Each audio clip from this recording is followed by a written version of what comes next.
24 FACE Act cases against 55 defendants, with only 2 of these cases concerning attacks on pregnancy resource centers. To this day, FACE Act has never been used in defense of a church since it was passed in 1994. And when the DOJ does prosecute pro-abortion activists, the vigor with which they pursued and penalized these individuals pales in comparison to the penalties faced by pro-life advocates. Take, for example, one of our witnesses here today, Paul Vaughn, who was prosecuted for praying outside of an abortion clinic. Vaughn was arrested when an FBI SWAT team raided his home at gunpoint early in the morning in front of his wife and 11 children, later sentencing him to 6 months of home confinement and 3 years of probation. Another FACE Act defendant, Lauren Handy, was sentenced to 57 months in prison for her role in protesting late-term abortion within our nation's capital. And I would note, this happens to be an individual that I don't always align with philosophically. In another grotesque prosecution, the weaponized Biden-Harris Justice Department recently sentenced a 75-year-old grandmother, Paulette Harlow, to a 24-month federal prison sentence. And again, in the case of Eva Idle, an 89-year-old, I repeat, 89-year-old death camp survivor who is awaiting federal sentencing for her peaceful advocacy for praying for the unborn at abortion clinics, where prison time could be a potential death sentence given her age. And she is a survivor of concentration camps and abuse in Europe. And still you don't see the weaponized Biden-Harris Justice Department pursuing anti-life activists who vandalize pro-life clinics with the same vigor. One day after the Dobbs leak, a pregnancy resource center near the University of Texas campus was vandalized with pro-abortion slogans, banners were torn down, and memorial bricks were dug up from the sidewalk, all while activists chanted, "My body, my choice." No arrests were made. Similarly, a pregnancy resource center in Houston was vandalized with "Abortion for All" written on the front of the clinic, locks gluing the entrance shut, causing $10,000 in damage. No arrests were made. But it doesn't stop with the FACE Act either. This law is just one tool that the Biden-Harris DOJ has issued in its years-long crusade against political dissenters. The DOJ's Civil Rights Division has chosen to undermine election integrity laws, suing states like Virginia for taking steps to ensure election integrity. The DOJ targeted Ethan Heim after he revealed that his employer, the Texas Children's Hospital, was performing illegal transgender medical interventions on minors. The DOJ's Civil Rights Division opened pattern or practice investigation into local police departments in search of patterns of misconduct during the height of the defund the police movement. They advised colleges on how to get around SCOTUS's ruling on affirmative action, ensuring race remains a key factor for admissions. The Biden-Harris DOJ would rather focus its time and resources on these efforts as well as going after pro-life grandmothers, sentencing them to years of federal prison, or at best, a trespassing charge instead of targeting actual criminals. The Civil Rights Division has been used as a tool against the civil rights of the American people, undermining their freedom and liberties. While we expect the incoming administration to end this horrific practice at the DOJ, that is not good enough. The American people deserve to know that their rights will not be violated regardless of which administration is in power. It is long time for Congress to address this weaponization legislatively. The Republican Congress must start to ensure that future weaponization is not possible by passing the legislation H.R. 5577 to repeal the FACE Act. And it's not enough to merely end Biden-era discrimination. We must act to reverse these wrongful imprisonments, reuniting families who've been collateral damage of this administration. The Trump administration should consider pardoning and commuting the sentences of FACE Act defendants who have been victims of this targeted harassment. Unequal application of the law is not truly law. It is tyranny imposed on those who didn't have the power by those who do have it. That's contrary to everything we believe as Americans. I thank our witnesses, some of whom know these abuses all too well, for being here today to address the need for fundamental and permanent reforms at the Department of Justice. I now yield to the ranking member for her opening statement.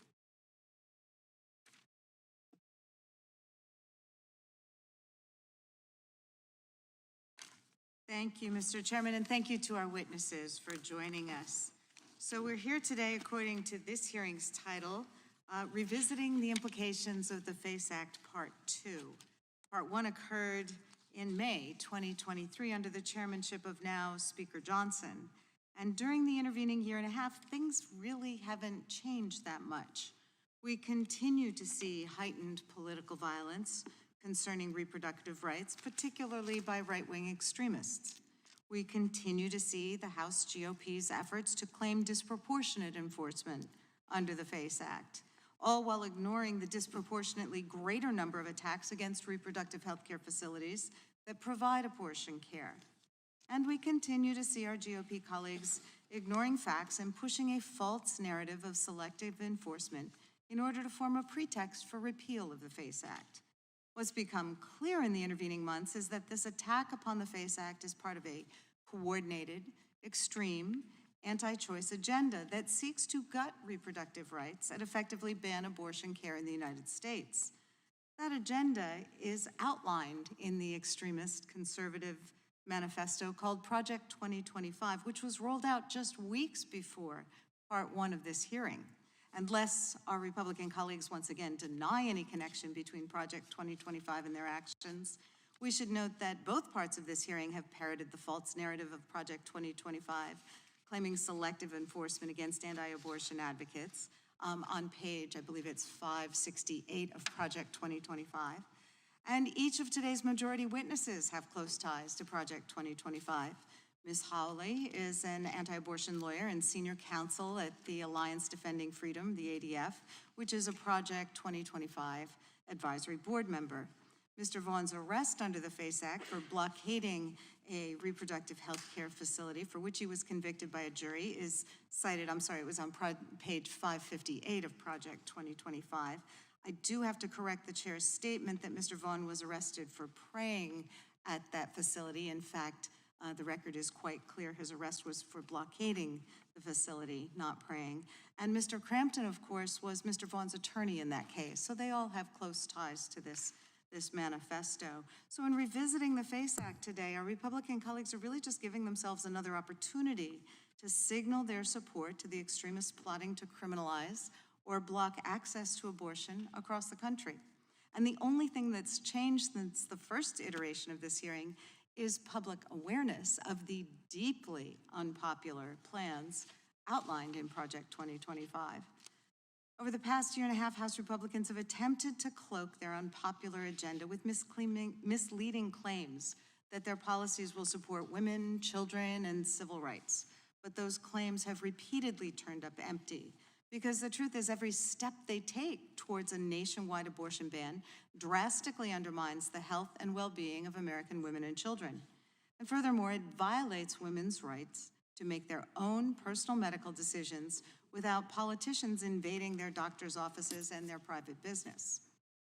The Freedom of Access to Clinic Entrances Act, or FACE Act, protects facilities providing access to abortion and other reproductive health services, as well as places of religious worship, protects them from the use of force, threats, intimidation, or physical obstruction.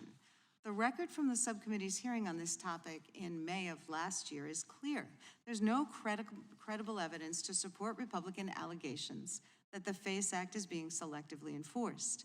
Even so, if our colleagues were actually concerned about that, you'd assume they'd be calling for stronger and broader enforcement of the FACE Act. Instead, our subcommittee chair and 47 other House Republicans have introduced legislation to repeal the FACE Act. Actions speak louder than words, and with that action, the motivation here is very clear.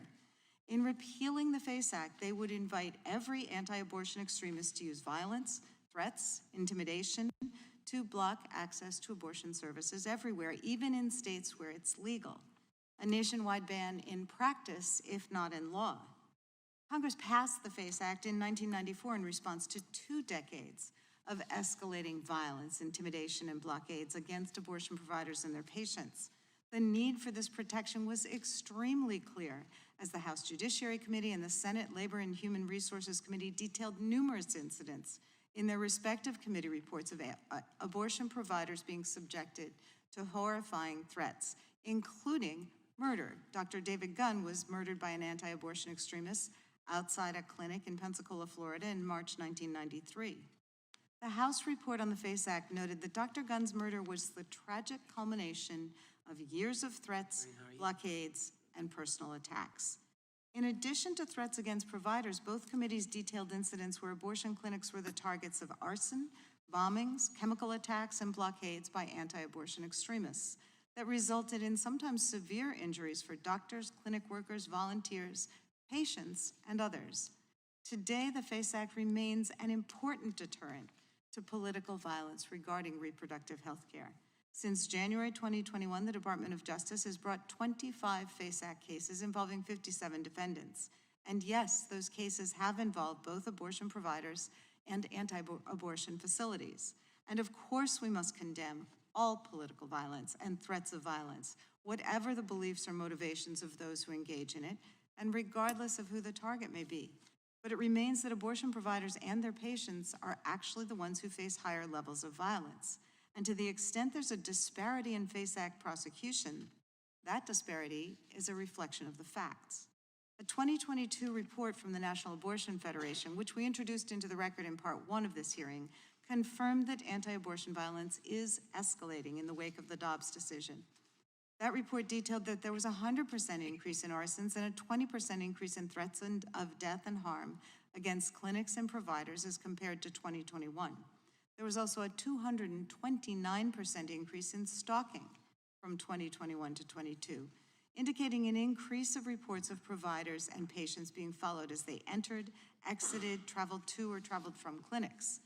Moreover, that report noted that after the Supreme Court issued its decision in Dobbs, clinics in states where abortion remains legal saw a disproportionate increase in violence and disruption. This escalating violence is part of an anti-abortion extremist campaign to achieve by extra-legal means what they've been politically unable to do since Dobbs, which is to enact a nationwide abortion ban. This decades-long effort, which the FACE Act has helped to de-escalate, involves intimidating doctors and providers from delivering necessary and often life-saving reproductive care, and denying access to healthcare facilities where women can exercise the freedom to make decisions impacting their own health and their family's well-being. Because as a leader of the anti-abortion group Operation Rescue said when asked during the FACE Act passage, if there's no one willing to conduct abortions, there are no abortions. Republican lawmakers are now trying to turn the FACE Act into yet another rallying cry in their culture war against abortion, blatantly politicizing a law that's about protecting Americans and keeping them safe. And in doing so, they knowingly enable dangerous and hostile rhetoric that threatens women's access to reproductive health care all across this country. And ultimately, that makes them complicit in the consequences of those actions.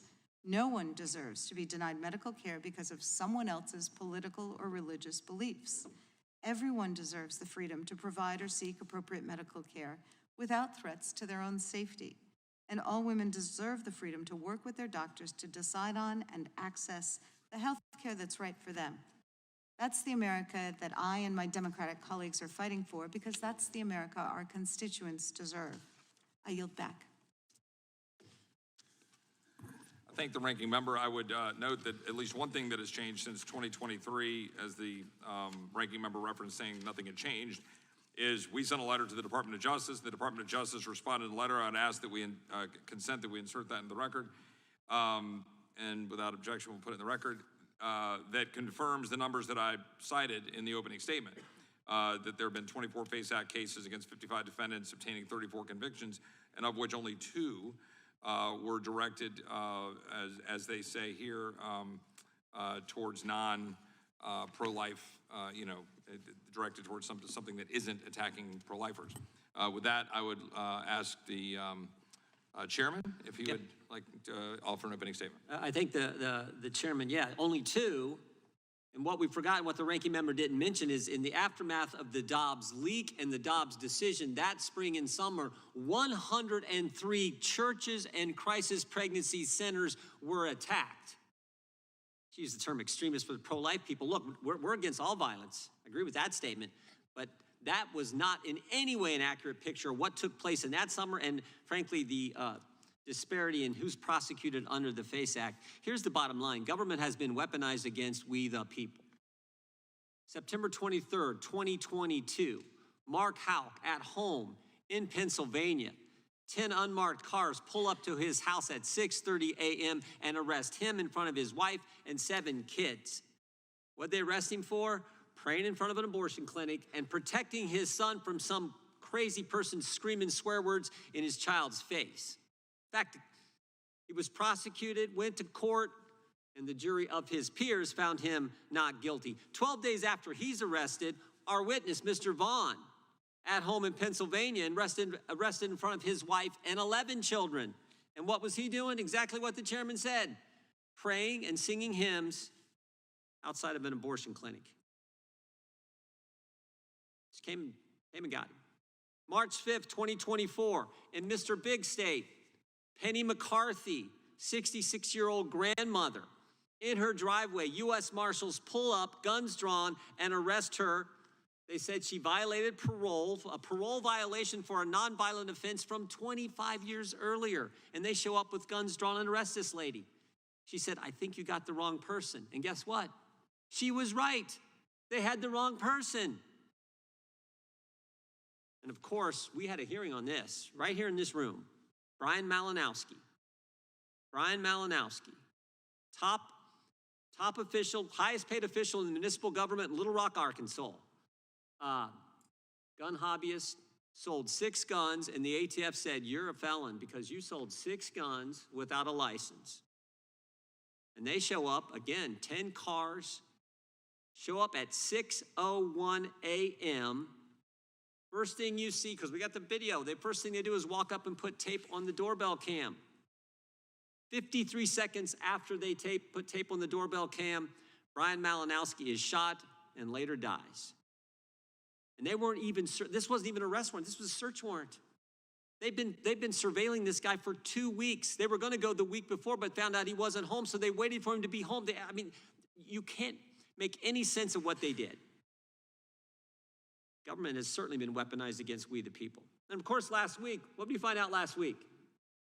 2 Inspector General reports came out last week. The first one said, when Chris Wray first started at the FBI, they spied on Capitol Hill staffers. And here's the amazing thing. One of the guys they spied on is the guy who's going to replace Chris Wray. They spied on Kash Patel. Got the email, who you're emailing to, emails coming into you, phone calls. Did that to, and it was Democrats too. Democrats should be just as outraged. They were spying on Republican and Democrat staffers. And of course, the second report that came out last week from the Inspector General, we find out that there were 26 confidential human sources here in the Capitol, at the Capitol. Well, some of them came in the Capitol. 26 of them on January 6th. 17 went in the restricted area, 4 went in the Capitol, 0 were arrested. And remember, confidential human source is a fancy name for spy. Spying on Americans that day. And we also know they spied on parents, right? Spied on moms and dad going to school board meetings. We know that. They set up a snitch line. You could report on parents. One of the FBI whistleblowers that came and testified in front of this committee, this Congress, told us he was sent to go get license plates from parents in the parking lot when they're at a school board meeting. Our government doing that. And of course, all this makes me wonder, are they spying? Might they be spying on pro-life activists? Other Americans who are concerned about the sanctity of human life, might they be doing that? Well, guess what? They tried that too. They tried that too, because we got the memorandum from the Richmond field office earlier this Congress. Page 4 of this memo says we now have new opportunities to mitigate violent extremism threat through outreach to traditional Catholic parishes and the development of sources with the placement and access to report on places of worship. Now that's fancy FBI speak for we're going to put spies in the parish, spies in the church in America. And all this stuff happened. So thank the good Lord, we had a change in this administration back on November 5th. I want to thank the chairman for his tireless work on advocating for the sanctity of life and looking at this law. I want to thank Ms. Hawley, Mr. Vaughn, what you've been through, both of you for coming and testifying, and Mr. Crampton, for your good work at the Thomas More Society and for you being with us today. Protecting the sanctity of life is critically important, and just as important is the First Amendment. Your right to speak, your right to pray, all the rights we enjoy under the First Amendment. And that's why this committee, which is charged with protecting the Bill of Rights, the Constitution, and those important freedoms we have as Americans, is so darn important. I thank the chairman for all his good work and yield back. I thank the chairman. And now with that, I would recognize the ranking member of the full committee, Mr. Nadler, for his opening statement. Thank you, Mr. Chairman. Mr. Chairman, since the last time this subcommittee held a hearing on the Freedom of Access to Clinic Entrances Act, or the FACE Act, over a year ago, Judiciary Republicans have found zero credible or direct evidence that supports their specious claims regarding what they allege is the Department of Justice's uneven enforcement of the FACE Act. What has changed since then is that the subcommittee chairman, along with 47 of his fellow House Republicans, have once again said the quiet part aloud. They have introduced a bill to repeal the FACE Act altogether. That's right, anti-abortion extremists continue to use violence, threats, and disruption to curb access to abortion. So Republicans want to repeal the law that explicitly protects patients, providers, and facilities that provide reproductive health services from these ongoing threats. Republicans claim that prosecutors are selectively targeting anti-abortion protesters under the FACE Act and declining to prosecute threats against anti-abortion facilities. But there is zero evidence for their claims. To the contrary, it appears that DOJ is enforcing the law without regard to defendants' viewpoints. I fear, however, that once Republicans complete their takeover of the federal government next year, they will use these sham allegations as a pretext to put a bill revoking the FACE Act's important federal protections on President Trump's desk. This would represent a dangerous and unacceptable attack on public safety. The FACE Act was enacted because of a long documented history of violence specifically directed against abortion providers, their staff, and their patients. The American people need strong enforcement of the law even more now in the wake of continued and escalating violence, threats, and intimidation against women and their doctors post-Dobbs. According to the most recent report issued by the National Abortion Federation, anti-abortion extremists have intensified their efforts to block access to abortion facilities in those states that protect the right to obtain an abortion. Even by their own terms, FACE Act repeal is a nonsensical course of action. If House Republicans' supposed concern is uneven enforcement of the FACE Act, why wouldn't they simply call for the incoming Trump administration to prioritize cases involving protection of anti-abortion facilities, which are explicitly protected under the FACE Act? Instead, the chairman and his Republican colleagues have come up with a new, equally farcical pretext for attacking the FACE Act, namely that it is unconstitutional and should be eliminated altogether. While the Supreme Court has not weighed in on the constitutionality of the act, that is because, as far as I can tell, every federal circuit court of appeals that has considered the issue has upheld the FACE Act against challenges that the law violates the First Amendment's free speech guarantees or exceeds Congress' authority under the Commerce Clause. House Republicans' manufactured narrative about the FACE Act, however, makes perfect sense if one recognizes that their ultimate goal is to ban abortion nationwide. House Republicans clearly feel more beholden than ever to the special interests of anti-abortion activists over the will of the American people, a majority of whom reject their extreme anti-abortion agenda. As we stand on the eve of the next Trump administration, today's hearing, the last for the Judiciary Committee in the 118th Congress, can only be interpreted as a message from House Republicans to these extreme anti-abortion activists. That message is, sit tight, because Republicans will use the 119th Congress to lay yet another brick in the groundwork for the Trump administration's plans to use complete Republican control of the federal government to block women from obtaining the reproductive health care they need, all while inching towards enacting a total nationwide ban on abortion. House Democrats will not stay silent in the face of this onslaught. We will do everything within our power to protect the right to an abortion and to resist Republican efforts to enact a nationwide abortion ban. I yield back. Without objection, all other opening statements will be included in the record. We will now introduce today's witnesses. Mr. Paul Vaughn. Mr. Vaughn is a pro-life advocate and the president of Personhood Tennessee, an organization dedicated to the advancement of the recognition and protection of life from conception to natural death. He was prosecuted under the FACE Act by the Biden Department of Justice for praying and signing hymns outside an abortion clinic. Mrs. Erin Hawley. Mrs. Hawley serves as senior counsel and vice president of the Center for Life and Regulatory Practice at the Alliance Defending Freedom. Prior to joining ADF, she specialized in appellate law in private practice and has litigated extensively before various federal appellate courts and the United States Supreme Court. She also previously served as an associate professor of law at the University of Missouri, where she taught constitutional law, federal income tax, and other courses. Mr. Steve Crampton. Mr. Crampton is a senior counsel at the Thomas More Society, a nonprofit public interest law firm that focuses on cases involving individual liberty.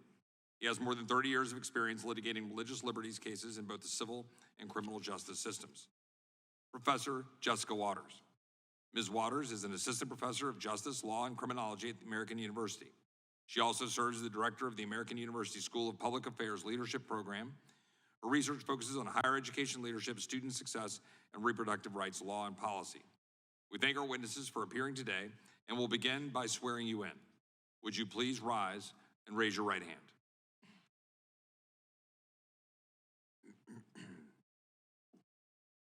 Do you swear or affirm under penalty of perjury that the testimony you're about to give is true and correct to the best of your knowledge, information, and belief, so help you God? Let the record reflect that the witnesses have answered in the affirmative. Thank you. Please be seated. Please know that your written testimony will be entered into the record in its entirety. Accordingly, we ask you summarize your testimony in 5 minutes. Mr. Vaughn, you may begin. And I would remind everybody to turn your microphones on before you speak. Chairman Roy, Ranking Member Scanlon, and honorable members of this committee, thank you for entertaining this important discussion today and allowing me to share our story with you. I'd like to speak to you about the DOJ's Project 2022 that happened October 5th at 7 a.m. in the morning when my house was assaulted, my wife and children were terrorized, and I was kidnapped at gunpoint by 4 armed men. I had just sent 3 of my children to the car so I could take them to school when the house began to shake from a loud banging near the front door. I heard men shouting on my porch, "Open up, FBI." The banging continued. As I looked out a side window to check the location of my children, I saw 2 unmarked SUVs with lights flashing, but I did not see my children. The banging continued, and I heard more shouting. I opened the curtains on the front door to find 3 men with guns trained on the door. I asked who they were looking for, and they replied, "We're here for you." They did not identify me or provide identification for themselves. As I believed there was an imminent threat to the safety of my wife and 7 children who were home that day, I determined to surrender myself to them, hoping that they were legitimate law enforcement. I opened the door and stepped out onto the porch, staring down the barrels of both a pistol and an automatic weapon pointed at my head. As I did, I asked what authority they were operating under and if they had any identification. I later learned at the same time 3 of my children, ages 12, 14, and 18, were being detained in the side yard on the edge of the woods by a 4th armed man. I was taken without the presentation of a warrant or identification when requested. Make no mistake, this was an armed conflict and I was unarmed. Lethal force was abused and to abridge my God-given and constitutionally secured rights. At the moment of being placed in handcuffs, I became a slave to ideological tyrants, either the ones holding the weapons or the ones they obeyed. The event that brought this ill-fated drama to my front door took place 18 months prior, as has been noted. Pro-life Christians gathered at care from abortion clinics in Mount Juliet to attempt to save unborn children that were scheduled to die that morning. Of the couple hundred people who attended that day, 8 adults were in fact arrested for nonviolently sitting at abortion clinic doors. For doing a sit-in like many of you have seen right here in your own buildings, Antifa and BLM and Hamas. I wonder how many of those have faced 10 years of prison for those activities.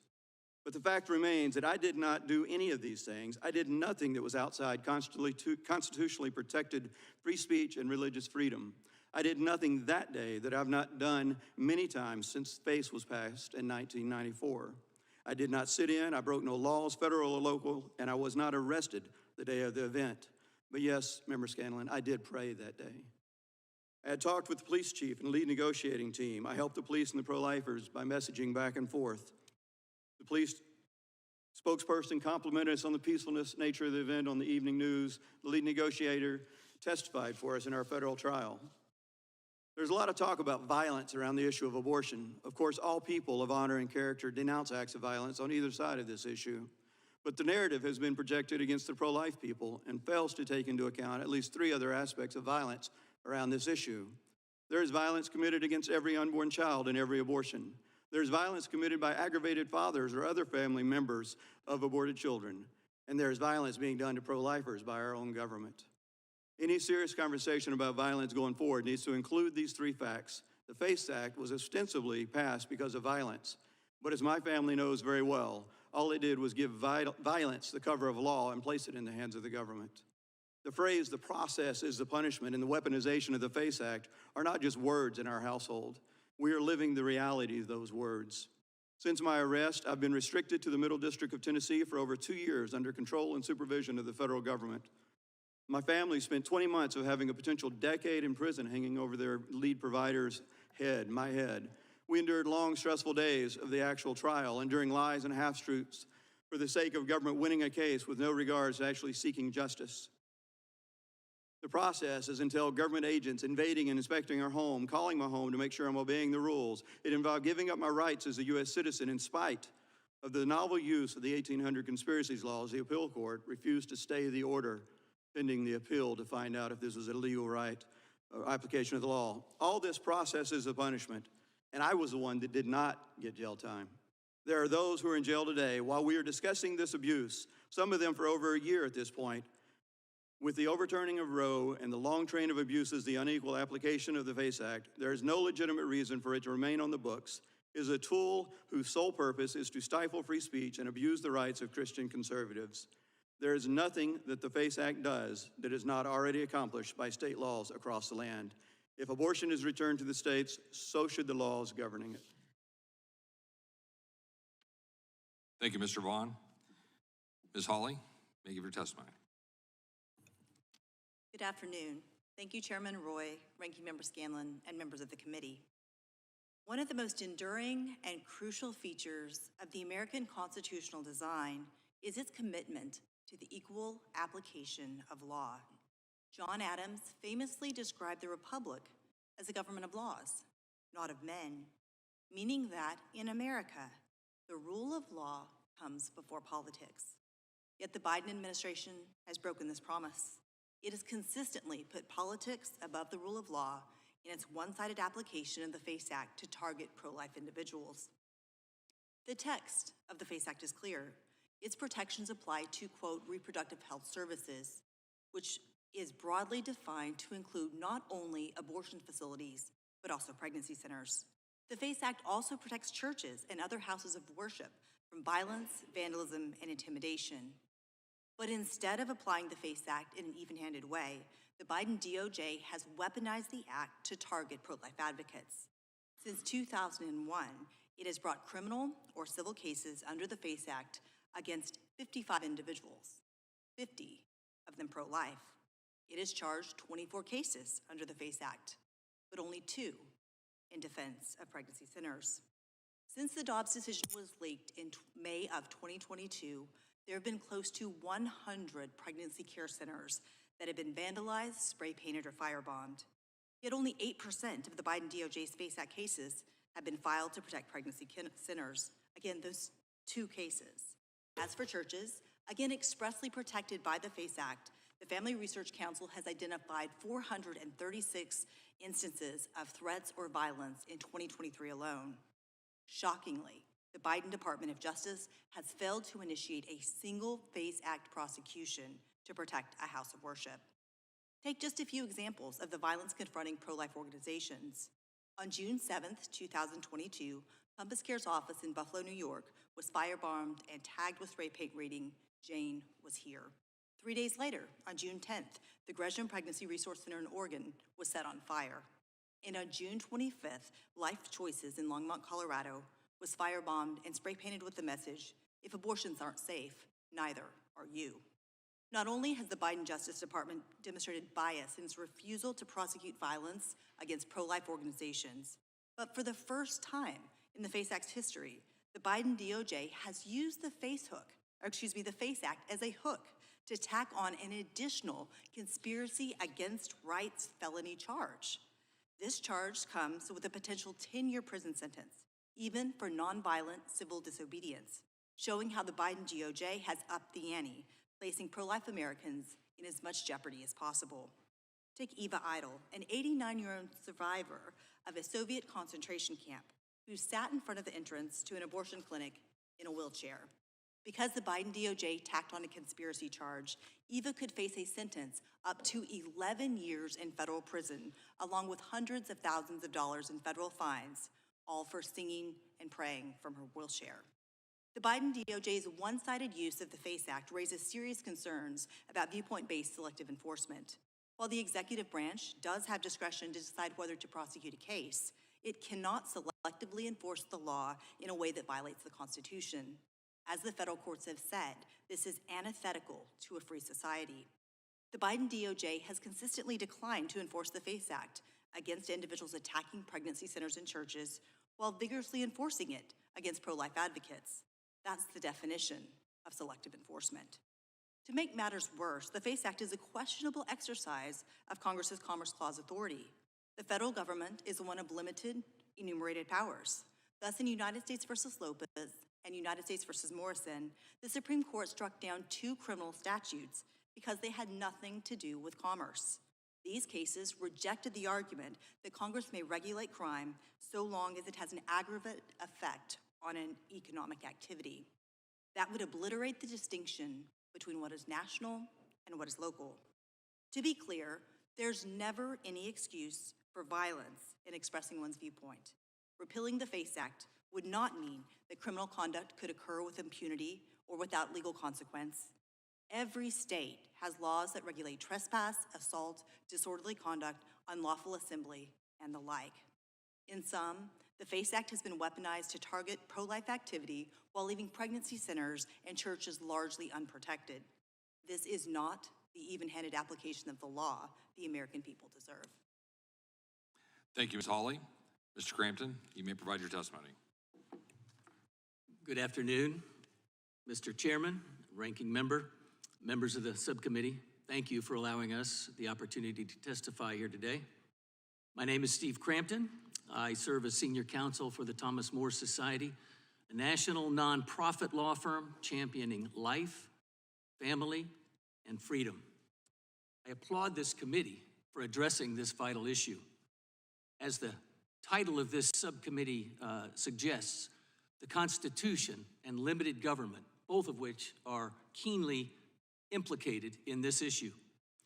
FACE should be repealed, as Ms. Hawley just said, for one, because it's an unconstitutional law, and second, because it's an unnecessary federal overreach into a matter traditionally and best left to the states.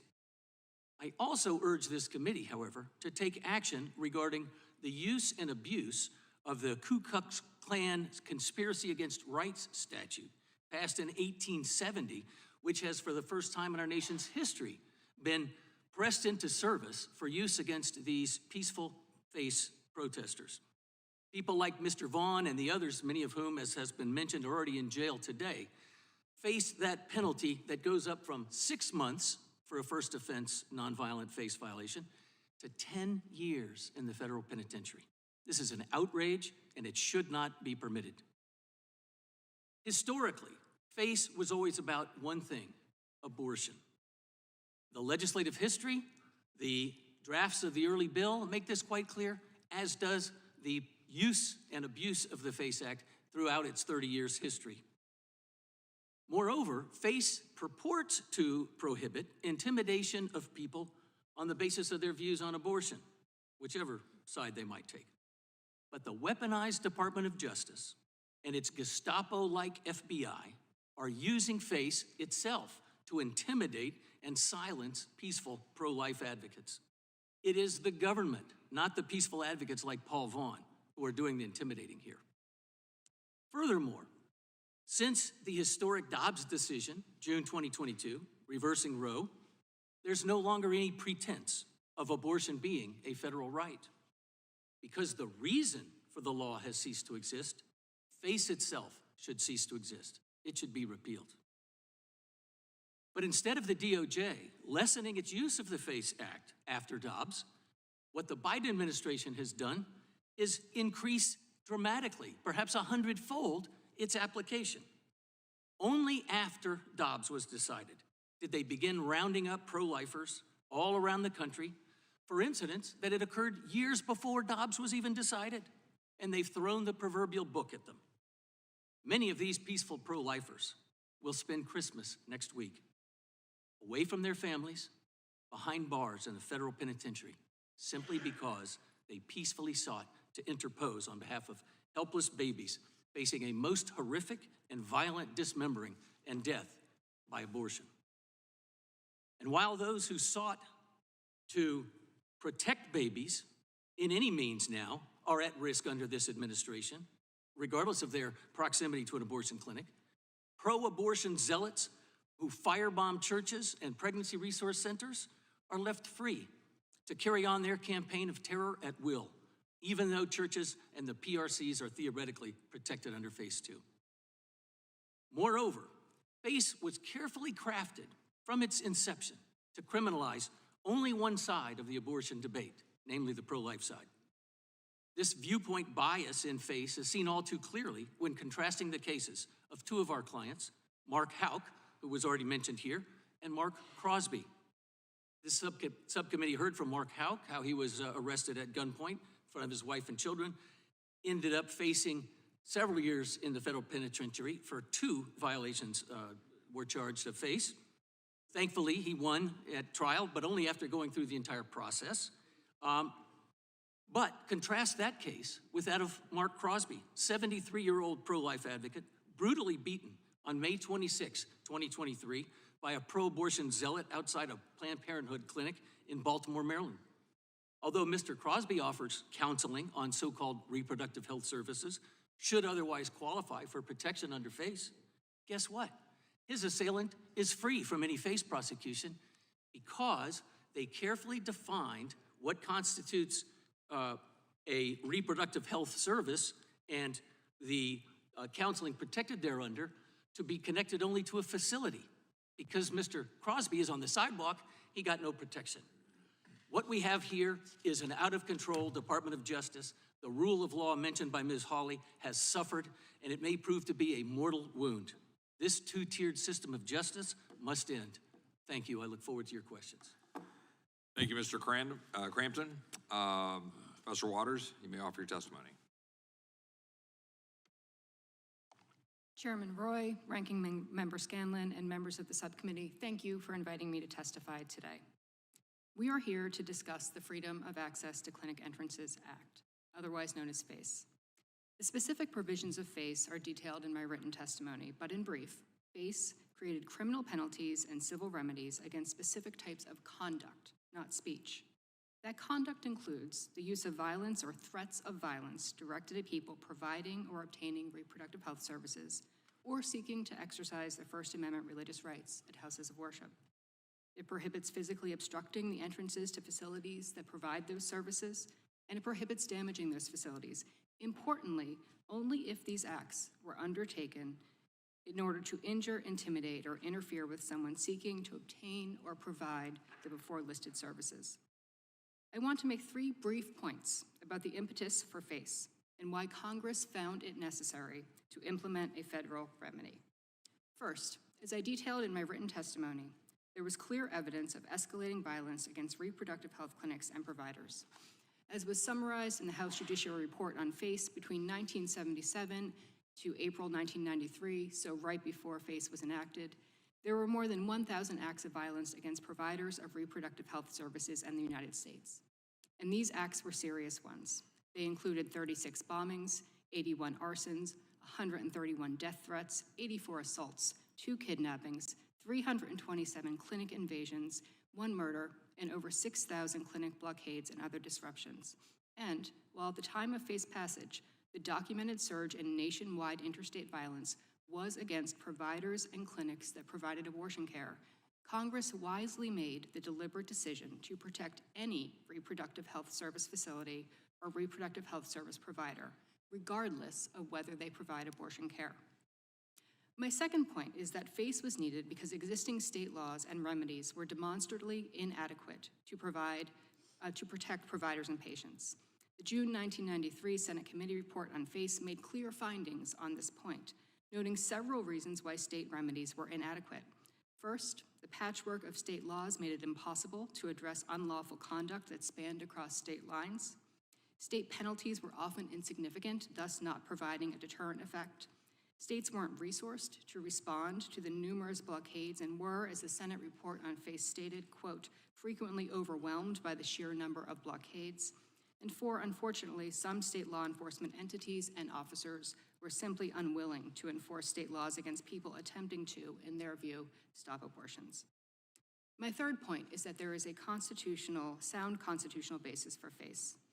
Congress relied on both the Commerce Clause of the Constitution as well as Section 5 of the 14th Amendment and developed an extensive record in support of both.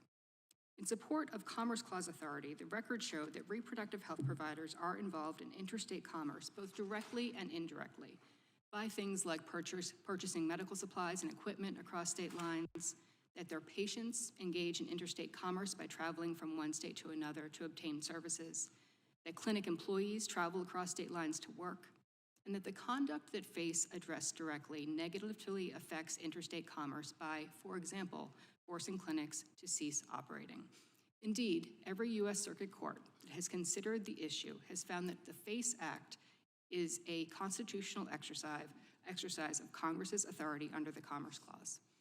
I note these 3 points because they hold true today and speak to the need for continued enforcement of FACE. The statistics for 2022 show an increase in major incidents like arson, burglaries, death threats, and clinic invasions.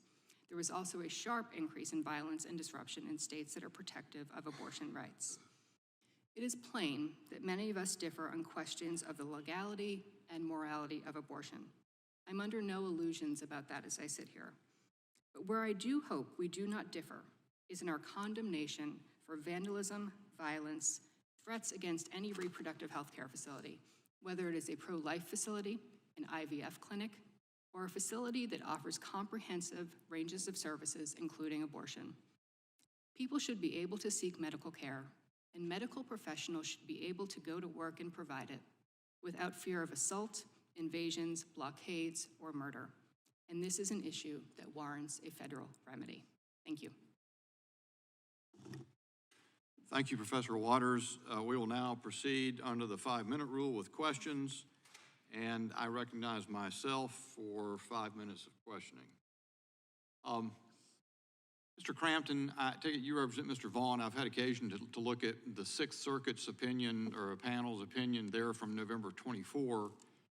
Hang on one second. There we go.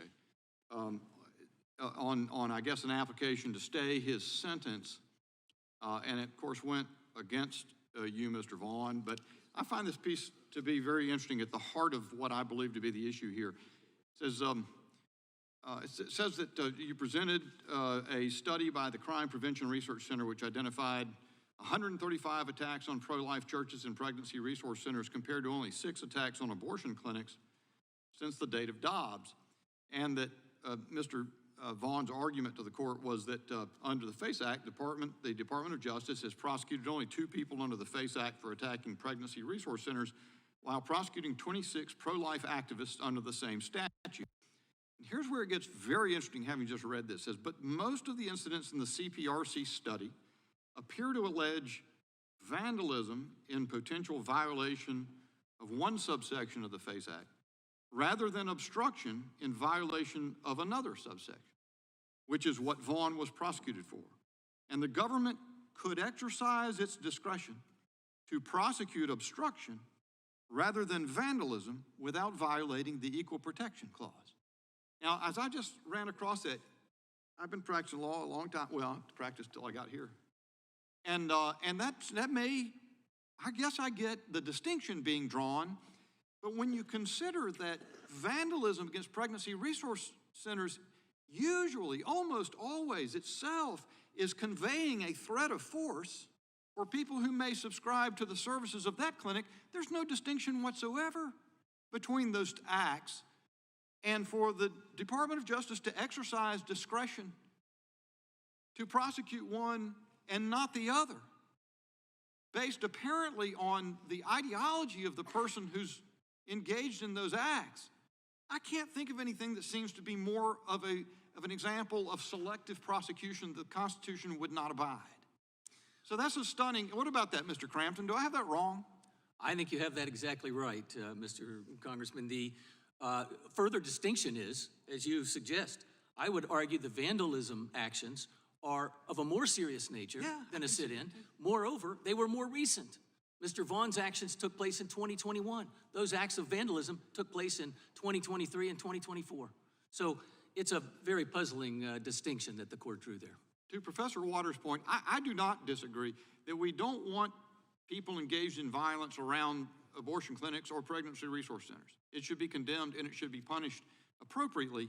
But I just wonder, Professor Waters, when you see these things where SWAT teams are going out to the homes of people because they've engaged in a nonviolent act of, what I understand alleged here is a conspiracy to block access for an hour that denied one patient and one employee access. It just seems to me troubling that, you got guns drawn and pointed at a man's head and his children arrested in the side yard or stopped in the side. Doesn't that seem, we're in an environment where we're always talking about police officers should de-escalate in the context of, what justifies that, Professor Waters? Does that disturb you? Thank you for the question. So, I will say as a human, listening to Mr. Vaughn speak, it sounds like that was a terrifying day, and I'm not going to dispute his experience of that. I do not work for the DOJ. I am not involved in prosecutions brought by the DOJ. And I'm not trying to make you assign responsibility. I'm just asking for a simple, are there things we can agree on? And it seems to me that, and I'll just leave it at this, Professor Waters, it just seems, because I think it's a very simple thing. I don't understand, and we've seen it in so many ways. It is the fundamental part of this weaponization, and I was going to yield all the time to Mr. Biggs, but I got carried away. The American people see these incidents when they seem to be made for CNN, when people of certain political persuasions or ideas are targeted, the SWAT team goes out and raids them in their homes, and it's totally disproportionate. That must stop. And I'll guarantee you it is going to stop in the next administration. Got 15 seconds for you, Mr. Biggs. Thank you, Mr. Chairman. So for that reason, I won't even engage in a diatribe or ask questions, but I will ask that the May 5th, 1994 congressional record from the House, page 9409, Mr. DeLay's speech about this, the FACE Act passage, be admitted to the record. With my apologies and without objection, so ordered, and I now recognize the ranking member for 5 minutes of question. Oh, I'm taking your pardon. Who am I going to recognize? Oh, I see. Mr. Nadler is recognized. Thank you, Mr. Chairman. Mr. Vaughn says he wasn't acting violently, he was acting peacefully. Quote, sitting in abortion providers' doors, unquote. In other words, blocking access.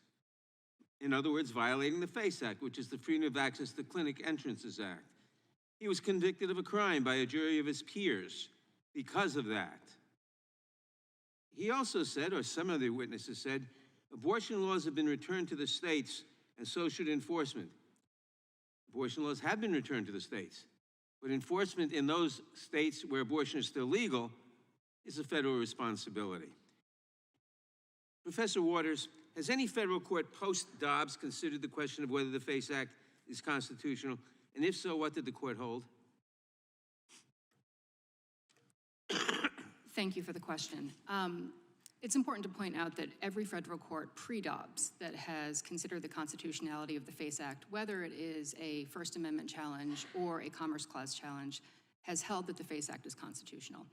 To my knowledge, there is one court that post-Dobbs has directly addressed the question of whether the FACE Act is constitutional, and that was actually in Mr. Vaughn's case. So the district court, the federal district court, in that case, on a motion to dismiss, held very squarely that in accordance with the prior precedent from many circuits, the FACE Act was constitutional and found that it was a valid exercise of Congress's Commerce Clause authority and also did not pose First Amendment. Thank you. How would you describe the effect that state abortion bans have had on interstate commerce, such as on the transit of persons across state lines?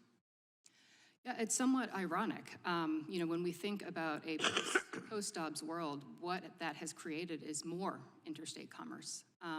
We know that in 13 states, abortion is almost completely unavailable. And we know that that means that a woman who is seeking abortion care now needs to travel. We know that the rates of people traveling to receive abortion care have risen dramatically. 1 in 5 patients who seek abortion care now have to travel across state lines.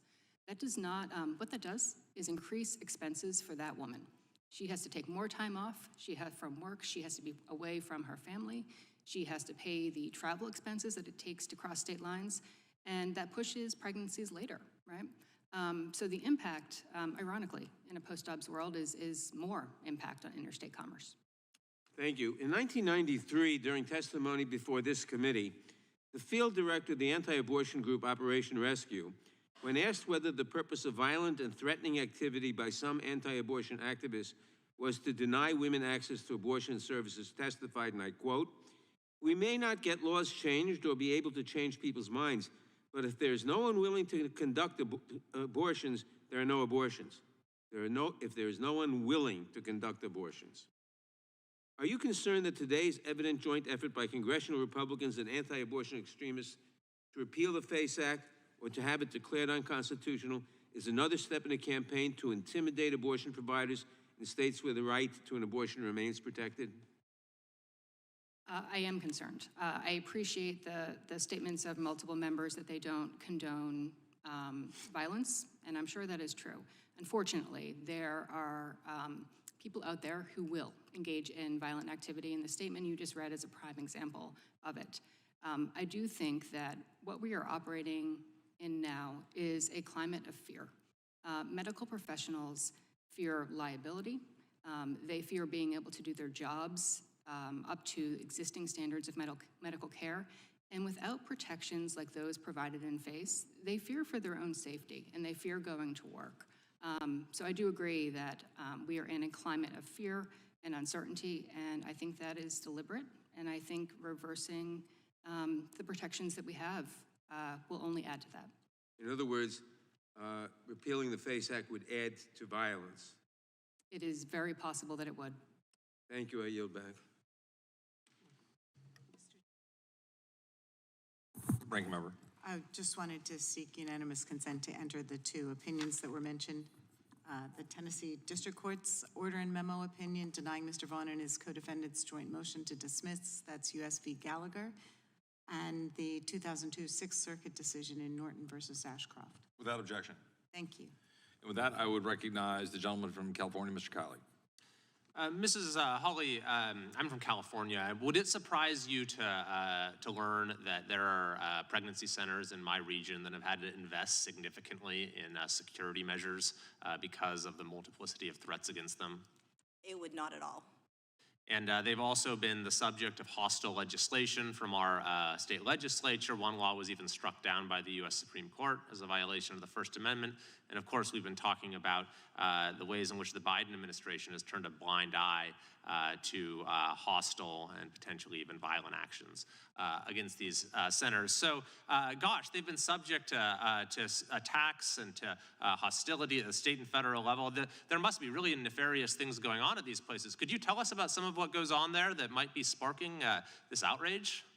Sure. So pregnancy care centers are a strange target for ire. Pregnancy care centers are there when no one else is.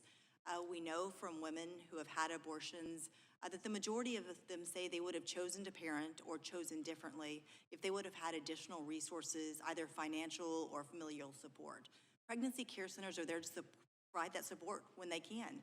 They provide financial resources, they provide material resources like car seats and baby blankets, clothes, financial resources, food, housing, job training, resume training, as well as parenting classes. In 2022, they provided almost $360 million worth of goods and services to moms and families facing unexpected pregnancies. Again, a strange target. A very strange target. I mean, they're giving away diapers, they're giving away wipes, they're giving away baby formula. That's outrageous, isn't it, that they're just giving it away? I mean, what is driving this? It's really incredible that these centers that provide such critical services to people who are in need have been left in a position where they have to spend their own limited resources putting up a security fence or something like that in order to protect folks who go there. But on a separate note, in terms of the law here, Is there any precedent for a law that, at least on its face, is neutral to be challenged on First Amendment grounds based upon this idea of selective enforcement? What would that look like, and has that been attempted here? Absolutely. There's a number of cases in federal court. I would point you to the Frederick Douglass Foundation case decided unanimously by a DC Circuit panel a year or two ago. And in that case, there was a ordinance against writing on public streets here in the District of Columbia. And the court allowed that to go forward on the claim that it had been unequally enforced against pro-life advocates and other advocates. Very interesting. Perhaps something to look at. And thank you very much for your testimony. I'll yield the remainder of my time to my colleague from Arizona, Mr. Biggs. I thank the gentleman. Mrs. Hawley, have there been increases of attacks against pregnancy resource centers during the Biden administration? Absolutely. We've had almost 100 attacks since the Dobbs decision was leaked in May of 2022. Are you concerned that pro-abortion extremists will continue to attack pregnancy resource centers? I think that's a concern. We just heard from the gentleman from California about pregnancy care centers who are having to build security fences, hire security guards. That's something that is now commonplace for centers that provide resources to women. Thank you. Mr. Vaughn, would you characterize the events in Mount Juliet, Tennessee as violent? Absolutely not. Did you or anyone with you pose a physical threat to the people around you? Absolutely not. Was there anything you did or said that could cause someone to think their life was immediately in danger or harm? Absolutely not. So to be clear, you were not a threat to anyone around you? That's correct. But when the FBI came to serve your indictment, they raided your house and arrested you at gunpoint in front of your family.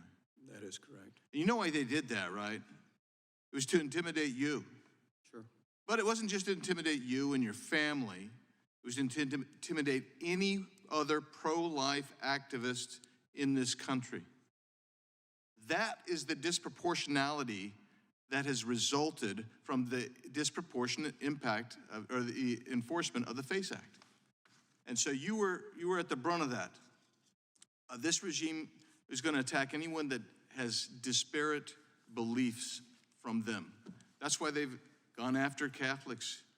That's why they've spied on parents at school boards. It's a tactic they have employed for the last 4 years against conservatives of any stripe. Criminal and terrorist illegal aliens, let them in. Give them free housing and other benefits. Conservative pro-life Americans exercising their First Amendment rights, send the SWAT team to their house. That's clear political intimidation, and that's why the FACE Act has to be repealed, Mr. Chairman, I yield. Thank you, gentlemen. Thank the gentleman from Arizona. Thank the gentleman from California for yielding time to the gentleman from Arizona. Unlike my good friend from North Carolina, parting shot on the way out of the committee. But with that, I would yield 5 minutes to the gentlelady from Texas, Ms. Escobar. Thank you, Mr. Chair. I'd like to thank the witnesses for their testimony before the committee today. We are closing out business in the House Judiciary Committee this Congress with a hearing that's meant to set the stage for the continued hostility we can expect next Congress toward reproductive health care. Not content with undermining abortion access across the country since the fall of Roe, my colleagues across the aisle continue their attacks on the right to safely seek reproductive care in this country. Let's remember that the reason the FACE Act was enacted at all was in direct response to escalating violence by the anti-abortion movement on abortion patients, clinic employees, and providers. And I want to be very clear, I stand firmly against all violence. I don't condone any threats or intimidation. I introduced the Healthcare Providers Safety Act earlier this Congress, which would amend the Public Health Service Act to authorize grants to healthcare providers to enhance the physical and cyber security of their facilities, personnel, and patients. My bill would give providers the needed resources to ensure the safety of patients and that providers are able to continue providing essential reproductive health care. Reproductive health care providers, patients, and facilities are frequently the targets of violence and harassment, ranging from vandalism to online harassment to stalking, arson, and deadly attacks. Our providers deserve to care for patients, and patients deserve access to abortion care in safe environments. Ms. Waters, how can Congress build on the protections created by the FACE Act, and what steps can Congress take to improve or strengthen protections for patients and providers? And what other effective, or are there other effective methods to combat routine harassment and violence like the kind experienced by providers and patients at healthcare clinics? So I think it is important to note that while FACE does provide an important federal remedy that I would argue to your question that Congress needs to zealously protect, it does not preclude states from also enforcing remedies in their own state, right? So we need both of those things, and we can hold both things. Both things can be true, right? So I think it's incredibly important that Congress send the message that if someone is providing legal health care, which abortion providers and other medical professionals are in the majority of the states, they will be protected. They don't have to fear liability. They don't have to fear violence. They don't have to change their medical practice to try to comply with ever-changing laws. That's a message that Congress can send. I want to tell a very quick story to give voice to a number of constituents who reached out to me after the reversal of Roe.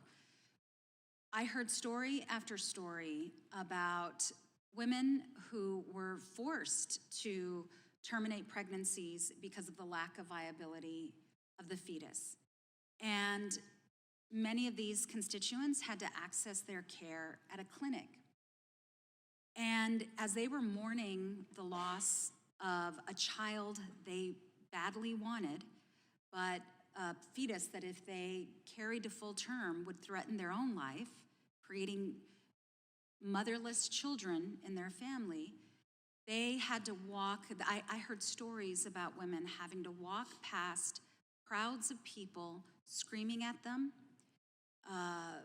with photos that they did not want to see in that moment as they were trying to save their own life and be around for their other children, and could not adequately even mourn the loss of their baby's life because they were spiraling into shame because of what was about to happen.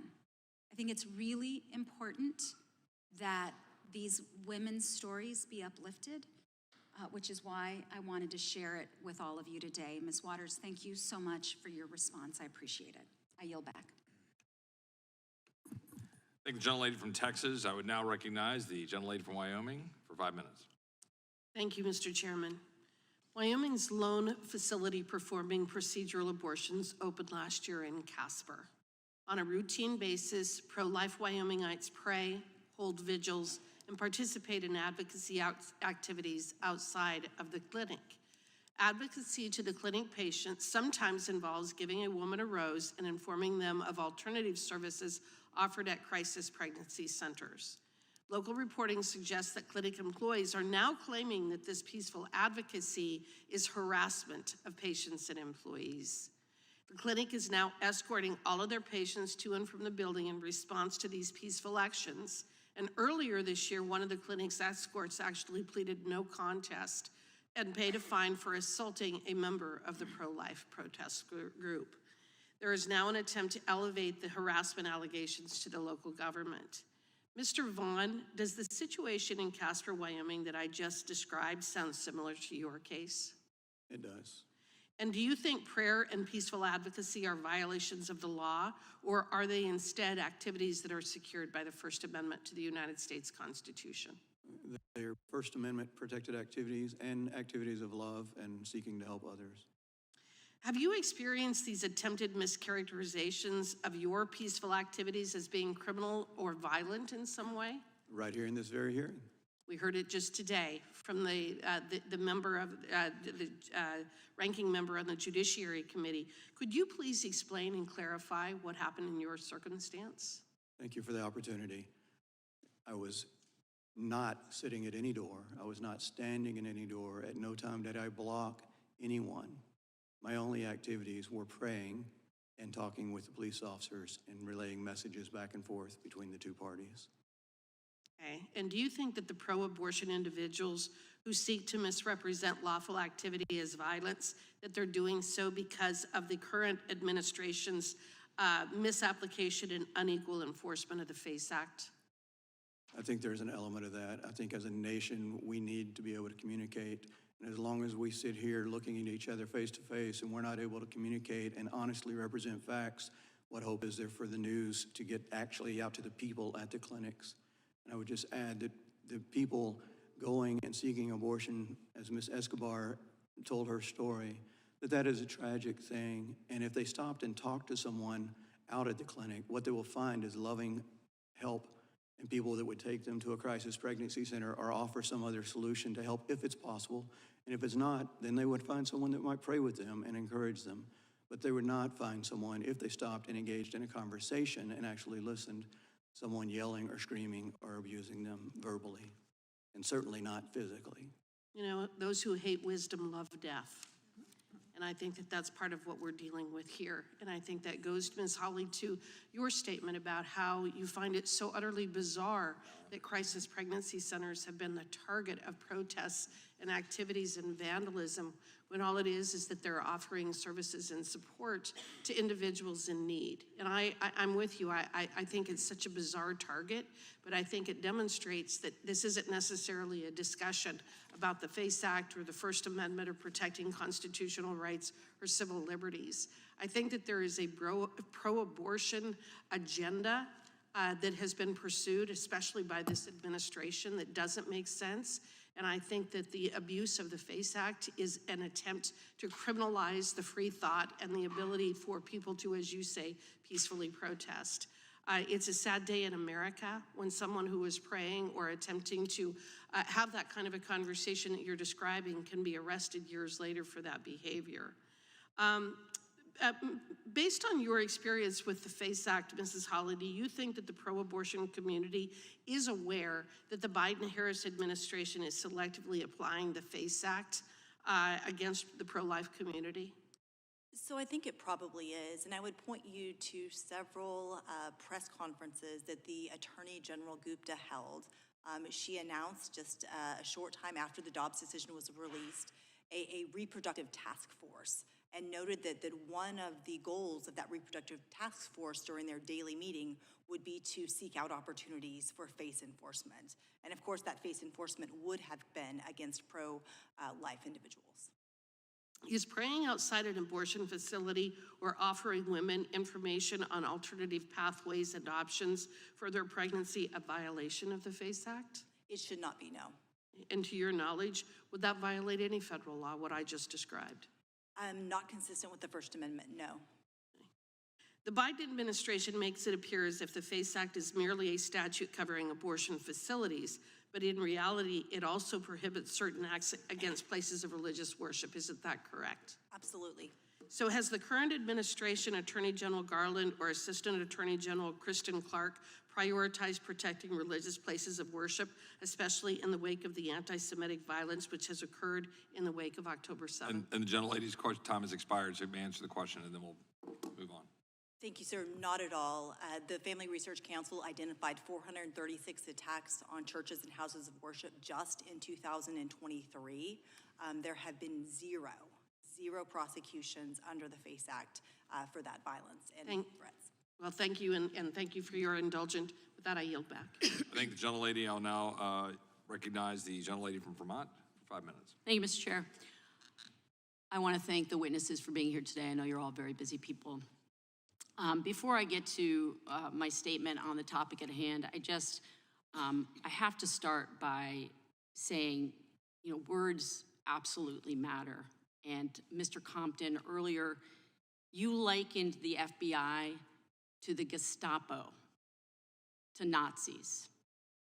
And that kind of rhetoric is not actually helpful in this debate. The Gestapo operated without any civil restraints. Its actions were not subject to judicial appeal. Thousands of citizens, including Jews, trade unionists, political clergy, and others, simply disappeared into concentration camps, one of those being my grandfather. The political arm of the Gestapo could order prisoners to be maimed, tortured, murdered. There was no legal process. And the Gestapo, under Adolf Eichmann, organized the deportation of millions and millions of Jews to concentration camps. Now, I understand that you feel passionately about this issue. I do, I understand that. But your use of the word Gestapo is inappropriate, it's offensive, and it's uneducated. And I urge you, as you continue your work, to cease using this terminology. Because I think what we're trying to do here is actually elicit testimony that is helpful to get us to a better place. And I don't think that that is helping. Professor Waters,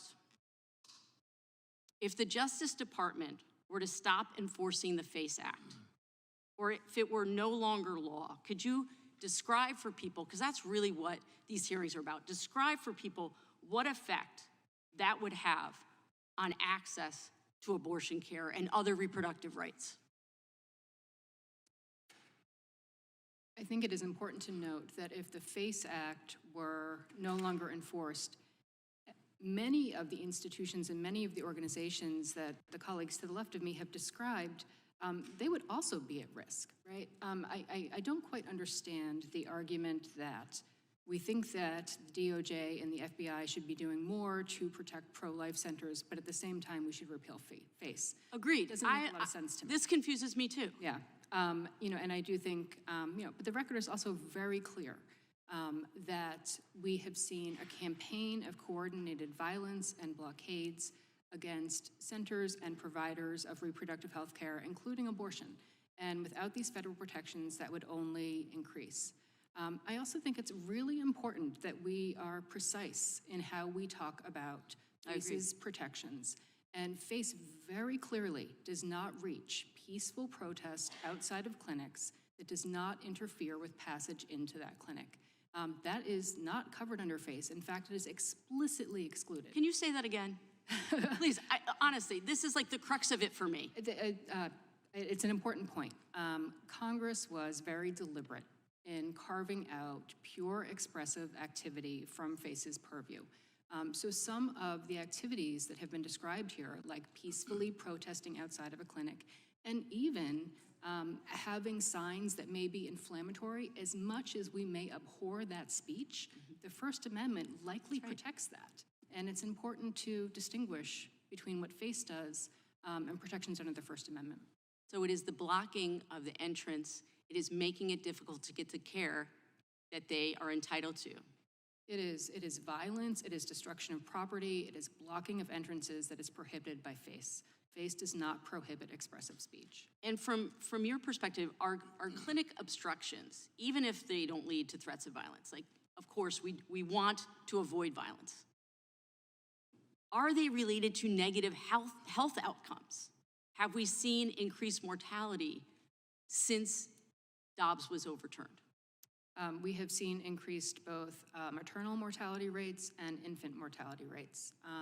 And probably not surprisingly, those are going up very quickly in states that are most restrictive of abortion care. I thank you. I yield back. I thank the gentlelady from Vermont. I'm going to use the time for myself now. Mr. Crampton, you just had some questions directed to you. I want to give you a chance to respond very quickly because I want to move on to the rest of the questions. I would note also that only 42 of my Democratic colleagues saw to it to join with us to sanction the International Criminal Court, which is trying to say that Prime Minister Netanyahu is somehow a war criminal for defending his country against the vicious attacks from Iran, from Hamas, from Hezbollah, and all of those that are trying to target the Jewish state. Do you have anything quickly to respond to the attacks? Yes, thank you very much, Mr. Chairman, for the opportunity. I would point the gentlelady to the facts as testified to by Mr. Vaughn. Here comes people, guns drawn, banging on his door as he described it, and it's not an unfair characterization. He was kidnapped at gunpoint before his wife and children. No authority given, even when he asked directly. They just point to little sticker on the vest saying that's all the authority you're going to get that says FBI. Mr. Vaughn, can you just add to that real quick? I mean, you know, the phraseology was used intentionally on Mr. Crampton. We're talking about the Federal Bureau of Investigation showing up to your home in front of your 11 children with a weapon pointed at you for what you did in terms of praying and your activity in an abortion clinic. Is that true? That is absolutely true. Do you think that is an appropriate use of the power of the federal government against you? Absolutely not. I'm a local businessman. I've been there for 17 years in the community. A phone call, I would have happily talked to him. And does that not invoke the kinds of images Mr. Crampton's talking about previous examples in history in terms of the fascism that we see out of Nazi Germany and how they treated citizens? It absolutely does. And the gentlewoman said that there's recourse by law and that there's laws that oversee this. And I would like to ask for my 13 and my 12-year-old and my 18-year-old daughter that was out in the side yard, what recourse do they have at law for the abuse that they handled at this guy holding them at bay right there?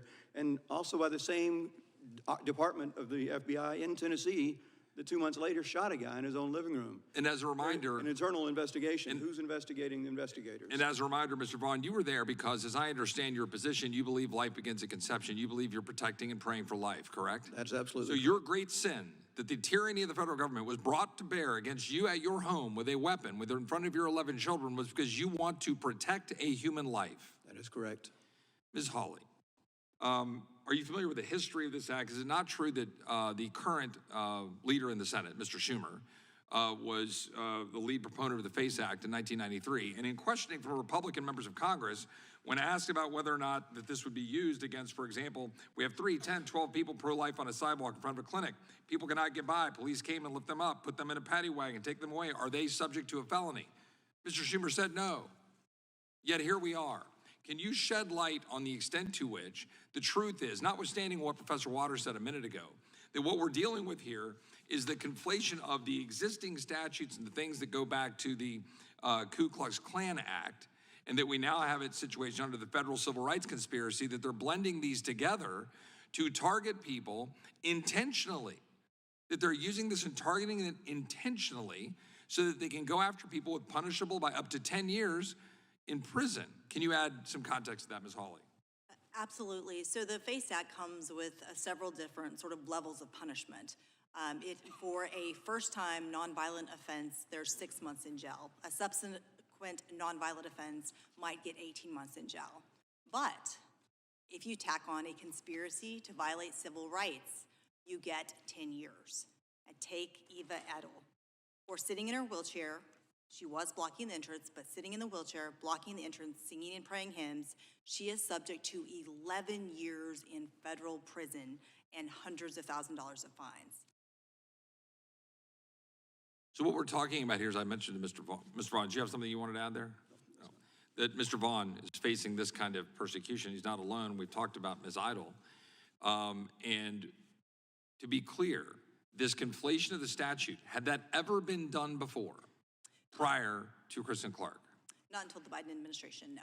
So this administration took the unprecedented act of merging these together so they could have a federal conspiracy to target very specifically pro-life activists. So I think the numbers here speak for themselves. Again, 55 individuals have been subject to prosecution under the FACE Act. 50 of those have been pro-life. There have been 26 FACE Act civil and criminal prosecutions. Only 2 of them have been in protection of pregnancy centers. And just to finish here, do you think that's an appropriate use of federal authority to say target Mr. Vaughn or say Ms. Idle, who had been in Yugoslavia and effectively gulags and now at 89 years old is being targeted by the government of the United States? No, as John Adams would say, we are a government of laws, not of men. The Supreme Court has been clear that selective enforcement based on viewpoint is unconstitutional. Well, thank you for your testimony. I appreciate it. And with that, I will recognize the ranking member, Ms. Scanlon. Thank you, Mr. Chairman. Professor Waters, we seem to have conflated a lot of things here in suggesting that, inaccurately, that Mr. Vaughn was prosecuted for prayer. You noted in your testimony that the FACE Act explicitly distinguishes between protected expressive speech and unlawful conduct. And we've talked a lot about what's expressive speech, but the unlawful conduct includes things such as obstructing access to a clinic, does it not? That's correct. FACE explicitly makes clear that obstructing access to a reproductive health services clinic or a place of worship is a violation of FACE. And Mr. Chairman, I would like to have unanimous consent to introduce the press release when Mr. Vaughn was convicted, 6 defendants convicted of federal civil rights conspiracy and freedom of access to clinic entrance for obstructing access to reproductive health services in Tennessee. Without objection. And also a USA Today article saying Tennessee man arrested for blocking access to abortion clinic, not praying. Without objection. Thank you. Recent data, Ms. Waters, from the National Abortion Federation shows that violence and threats directed towards abortion providers and their patients have risen. Can you speak to this escalating trend, and particularly in light of this increasing threat to reproductive health services, does the FACE Act continue to be a relevant tool to protect doctors, nurses, patients, and volunteers who are seeking or providing abortion care? It continues to be a relevant tool to protect anyone who is providing reproductive health care services, including abortion care. What we have seen is reports of escalating violence and more numerous violence, including things like blockades, happening particularly in states that are protective of abortion care. As I noted earlier, women seeking abortion care in many states now have to travel to states where abortion is legal and it is safe. And because they are having to engage in that traveling, I think there has been a deliberate campaign to target some of the clinics where abortion care is still available. Well, and in fact, the case that Mr. Vaughn was involved in, although he purports to say that he was simply praying, the jury rejected his argument and actually found him and his fellow protesters to have been guilty of actually obstructing folks in this clinic for a period of 3 hours. And the conspiracy element came from the fact that these folks came from all over. It was actually part of an organized effort in Tennessee where his incident occurred, as well as other places around the country. Is that correct? It is my understanding that people traveled from several different jurisdictions and that there was indeed a conspiracy charge in this case. We've also heard repeatedly that basically there is not any enforcement or a blind eye being turned. I wanted to seek unanimous consent to introduce another DOJ press release just from a few months ago. 3 defendants plead guilty to civil rights conspiracy targeting pregnancy resource centers. Without objection. Okay. Finally, to the extent that our colleagues are concerned about excessive use of force, I mean, that's something that members on our side of the aisle have been very interested in preventing excessive use of force in a variety of contexts. But that's certainly not an issue exclusive to the FACE Act, and perhaps that's something we need to pursue on another day. So with that, I'd yield back. I thank the ranking member, and with that, I will recognize the gentleman from California, Mr. McClintock. Thank you, Mr. Chairman. Professor Waters mentioned the cases of violence and vandalism directed at abortion clinics that gave rise to the FACE Act, but I think she left out all of the cases of violence and vandalism that were directed at churches and pregnancy centers, and that's what convinced Congress to make FACE even-handed and to protect both sides of the controversy. Am I correct, Ms. Hawley? That's absolutely correct. The plain text of the FACE Act applies to pregnancy centers. To everybody of both sides. There's no right to impede a person's access to abortion clinics or pregnancy centers or churches or any other lawful pursuit. There's no right to vandalize those facilities or threaten to the people who use them. And there is every right to peaceably assemble to express one's political or religious beliefs. So I've got no problems with the FACE Act on its face, so to speak. As I read it, it forbids blockading abortion clinics and churches. As I read it, it protects the right of individuals to peaceably assemble. So what am I missing here? So I'm afraid that the promise of equal application of the FACE Act has really been a false one. As Chairman Roy discussed, there have been 55 individuals prosecuted. Okay, so is that the fault of the act itself, or is that the fault of the the way the act is enforced. That specific concern is a fault of the enforcement. Okay, that's what I thought. Yeah, I heard Mr. Nadler say that, well, instead of repealing the FACE Act, and I'm not the least bit sure that we should, Republicans ought to urge the Trump administration to prioritize enforcement of the FACE Act on behalf of pro-life activists.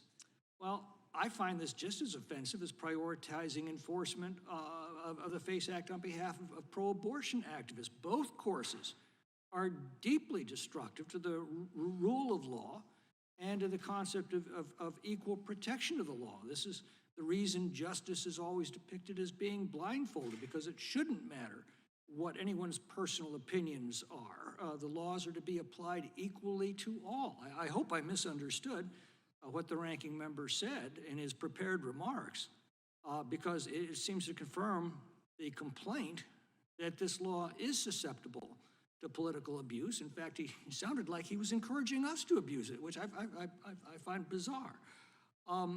So, you know, if we're to slant enforcement of the law, depending upon who's in power, it seems to me we've lost the fundamental principle of equal justice under law. And this problem, I think, is not limited to the FACE Act, though. It's, we've seen selective enforcement in the different treatment between, say, George Floyd rioters and January 6th rioters, or the Lois Lerner's selective enforcement against Tea Party activists a few years ago. Should we perhaps, instead of looking at repealing the FACE Act, look at clearly defining what selective enforcement looks like and then applying criminal or civil penalties to such conduct? So I think that could be a good first step, and I agree wholeheartedly that the FACE Act, as is every criminal statute, should be applied even-handedly. That's the promise of our republic. I would say... Because it's being administered by people with political biases, that's perhaps not always going to happen. And it certainly is not happening in this case, but also it's not happening in a lot of other cases. So you know, is there some law that you could recommend that would define what selective enforcement is and sanction those who apply it in a biased manner? So that's an interesting question. Selective enforcement is typically raised as a constitutional claim, either under the Equal Protection Clause or the First Amendment. And so if you had a federal selective enforcement claim itself, you'd have to think how that would play out. But I do think that the constitutional cases provide a good sort of framework of reference. And what those cases provide is that when parties are similarly situated, there is prosecutorial discretion, but when you have similarly situated parties, the law requires that they be treated equally. Mr. Crampton, very briefly, your thoughts on the subject. Would you repeat the question, please, sir? The question is since these laws are subject to enforcement by individuals who have their own biases, is there a law we should be looking at that would identify what selective enforcement looks like and sanction it? And actually, it is a very difficult area, as Ms. Hawley mentioned. The selective enforcement case law, the precedents are frankly not entirely consistent, and there is, because of the discretion afforded prosecutors across the board, a great deal of disagreement as to when that's too far and they've transgressed the constitutional limits. It's frankly a matter for the courts, and we really do need more clarity in that area. I can't point you to another statute or a law that would help at this point. Any further thoughts you have on that? I'd be interested in hearing. Thank you. I thank the gentleman from California. With that, I'll recognize my friend from Texas, Mr. Hunt. Thank you, Mr. Chairman. Weaponization, two-tiered justice, prioritization. What do these words have in common? They describe the unspoken policy of the Biden administration when it comes to justice. And you can apply this unspoken policy to any Biden administration agency. For weaponization, Biden weaponized the DOJ to go after a former president for political purposes. But he said Trump was undermining democracy. For two-tiered justice in the classified documents case, Biden directed the FBI to raid Mar-a-Lago, yet gently browse the classified documents that were sitting in President Biden's garage. For prioritization, Biden's FEMA department in Florida only helped storm victims who didn't have Trump signs in their front yard. Think about that. So, it should come to no surprise that we're talking about another example of weaponization, two-tiered justice, and prioritization in today's hearing. We're here today to talk about the DOJ's selective enforcement of the FACE Act. It is aimed at ensuring equal protection for both pro-life and pro-choice movements. Under the Biden administration, I'll let you guess whether the pro-life or pro-choice activists have been charged with more crimes. The FACE Act has been the law of the land for the last 20 years, and the Biden's DOJ in just 4 years has brought over a quarter of all FACE Act prosecutions. There are many examples, but I will highlight an egregious example. In Mount Juliet, Tennessee, pro-life advocates were arrested for singing and praying in a hallway of a shared general medical office building featuring an abortion clinic. They initially were faced with misdemeanor charges. But magically, 17 months later, the DOJ charged these Christians with federal crimes. Among these charged was Eva Edel, now 89 years old. She's a survivor of a communist concentration camp in Yugoslavia after World War II. That's right. In Biden's America, you can escape a communist concentration camp and then come to America and be arrested for praying. Mr. Vaughn, thank you for being here today. I'm glad that you avoided prison time as well, sir. But did you receive 3 years supervised release? Is that correct? That is correct, after 18 months of pre-sentencing supervision. Could you have ever imagined living in a country, this country, that you would be arrested for praying, singing, and providing sidewalk counseling? No. We, as a country, should have seen this coming. Under the COVID censorship regime that was the Biden administration, they restricted churchgoers from attending church but allowed people to shop in liquor stores. I guess that's because Tito's and Crown Royal were the cure for COVID. Maybe we'll never know. Mr. Crampton, I gotta tell you something. You could probably imagine, sir, I am not a big fan of the KKK. I'm a direct descendant of slavery, and I'm also to tell you that the Klan has been dead for a very long time. Why in God's name would you evoke and act like this under these circumstances? I wish I understood exactly what the logic was behind it as far as any legitimate reasoning, sir. What I do know is Sanjay Patel authored an article in 2022 for the DOJ's own internal kind of a law review magazine where he laid out why he suggested they use it, and he was the first one to use it as the prosecutor in the District of Columbia case, and that was because it would increase the penalty. And because it's easier to prove conspiracy, you don't need what's called a predicate act under 18 U.S.C. Section 241, this conspiracy against rights statute. Moreover, sir, if I may add, the conspiracy against rights depends on a federal right. Yes. Traditionally, that was a constitutional right. Now, as we know, there is no federal constitutional right to abortion. So the right they're hanging that on is the thin, very slender thread of a right to access reproductive health clinics. So it is a mystery, and it is such an unjust and excessive punishment, use of that statute, abuse of that statute, that, as I suggested in my opening remarks, it needs to be separately addressed. Of course it does. Thank you for answering the question, sir. The selective prosecution of FACE Act violations is a two-tier justice at its finest. The Biden administration, Attorney General Merrick Garland's persecution of their political opponents is real and is pervasive. They painted January 6 protesters out to be violent criminals, yet President Biden pardoned his son, Hunter Biden, and many other actual felons because they were on his side of the aisle, period.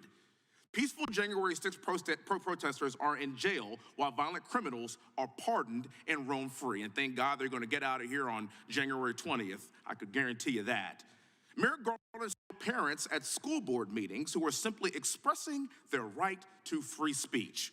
Garland, however, did nothing about Antifa while cities in this country were being burned to the ground. Biden has been on the wrong side of justice every single time, and we know it. The American people know it. We've expressed our sentiments just last month, and I can assure you we will have justice back in America on January 20th. Thank you all very much for being here. I thank the gentleman from Texas, his time having expired. I would ask consent. I've been receiving correspondence from folks from all over the country asking us to repeal the FACE Act and stop what's happening to people like Mr. Vaughn and like Ms. Idle, and I would ask the consent to insert this into the record. Without objection, is the gentleman from Ohio seek recognition. I was hoping for 5 minutes of questions. Sir? Imagine that. No, I appreciate it. Mr. Vaughn, so the day that you were at the, you were praying and singing at the clinic, did the local police show up? They did. And were they called by the clinic? They were. Okay, so I want to get all the facts straight. And maybe you did this in your opening statement. I apologize. I had to step out a couple times here during the hearing. So you're at in front of an abortion clinic. You're praying and singing. You were on the public sidewalk. It was inside. It was a multi-use building. We were in the hallway of a public building. Okay. Outside the doors of the abortion clinic. And there were other people with you?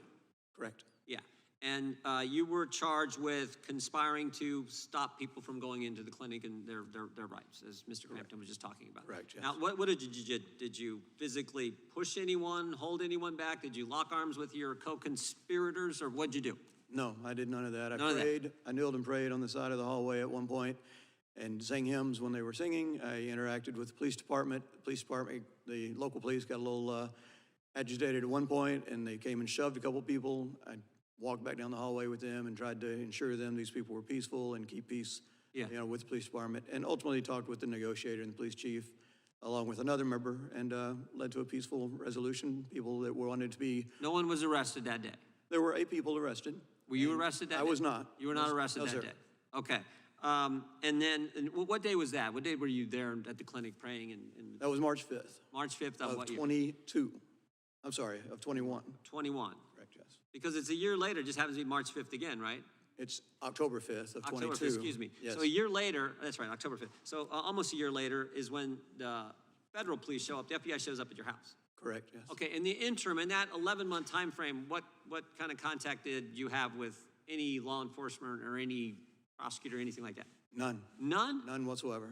So you weren't arrested that day and other people were. You didn't do anything wrong that day. In fact, when there was some concern, you tried to de-escalate it.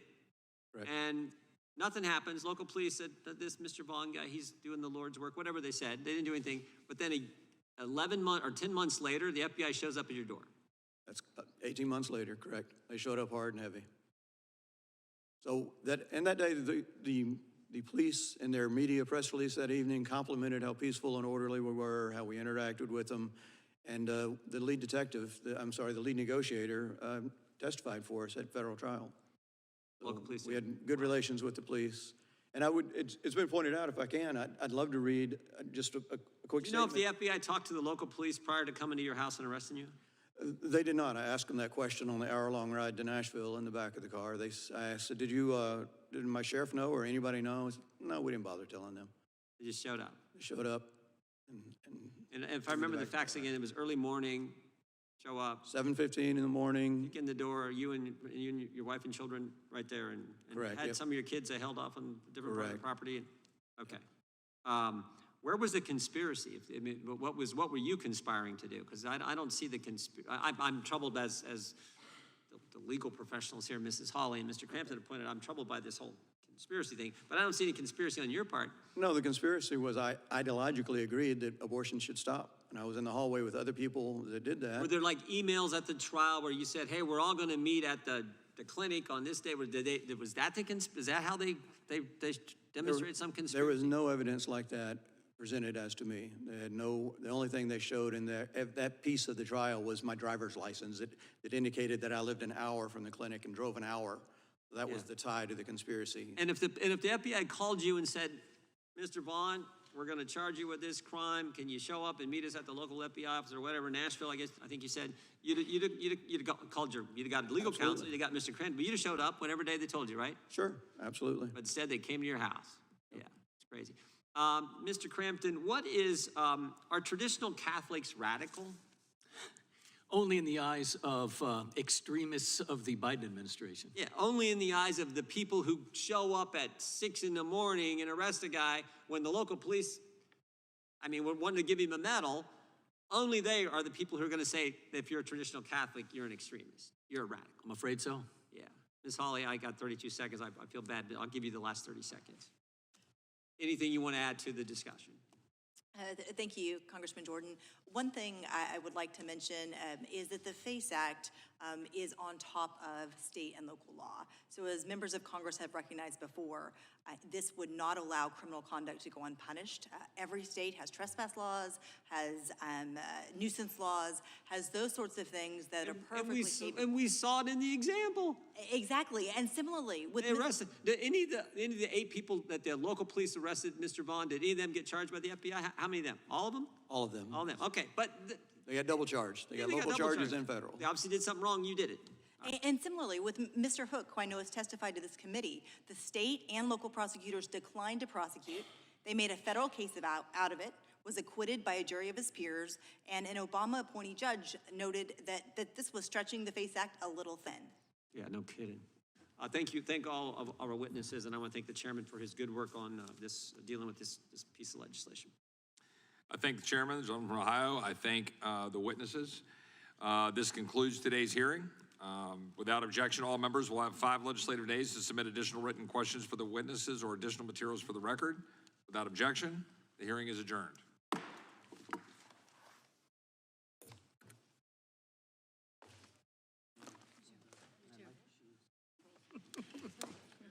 Oh, hey, how are you doing?